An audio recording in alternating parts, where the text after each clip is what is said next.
বান্দারা মনে রাখিও আমি রব্বুল আলামিন তোমাদেরকে এমন জগতের মধ্যে প্রেরণ করব যে জগৎ থেকে তোমরা নেক আমল সংগ্রহ করে আসবে। আল্লাহ নিজেই বলে দিয়েছেন, অথচ আমরা এই দুনিয়ার মধ্যে এসেছি, আমার ছেলে পেয়েছি, আমি আমার স্ত্রী পেয়েছি, আমি আমার মা পেয়েছি, আমি আমার ভাই বোন পেয়েছি। ও বন্ধু মনে রাখিও এই দুনিয়াটা কোনো ক্ষণস্থায়ী। আল্লাহ এই জন্য বলে দিয়েছেন, কুল্লু নাফসিন যায়িকাতুল মাউত, প্রত্যেকটি প্রাণ বিশিষ্ট জাতিকে মৃত্যুর স্বাদ গ্রহণ করতে হবে।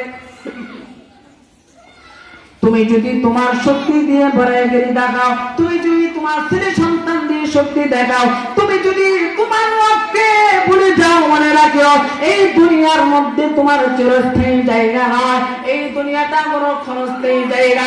এই দুনিয়ার বাইরের মধ্যে তুমি অহংকারী করে চলতে পারবা না। কারণ করো আল্লাহ নিজে বলে দিয়েছেন, মিনহা খালাকনাকুম ওয়া ফিহা নুঈদুকুম ওয়া মিনহা নুখরিজুকুম তারাতান উখরা।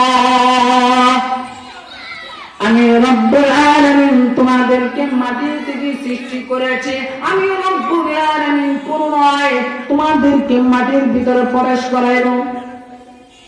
আজকে আপনি যদি মনে করেন আমার শক্তিশালী বংশ আছে, আমার শক্তিশালী ছেলে সন্তান আছে, আপনি যদি মনে করেন আমার দুনিয়ার মধ্যে অনেক কিছু আছে, টাকা পয়সা ধন দৌলত, আমার অভাব নেই, আমি কেন দ্বিধাবোধ করে চলবো, আমি কেন ভয় পাবো, এই সমস্ত চিন্তা থেকে পরিবর্তন করতে হবে।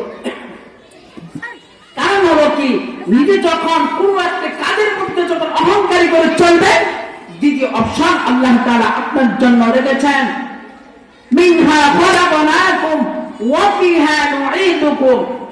আল্লাহ তাআলা বলেন যে পুনরায় আমি তোমাদেরকে মাটির ভিতরে প্রবেশ করাইব।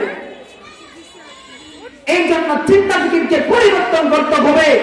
দেখেন আজকে আপনার সমাজের মধ্যে কত মুরব্বী ছিল, আজ থেকে চিন্তা করেন 20 বছর আগে, 40 বছর, 50 বছর আগে আমার দাদা ছিল, আমার বাবা ছিল, আমার বড় বাবারা ছিল, আজ তারা কোথায়? সময়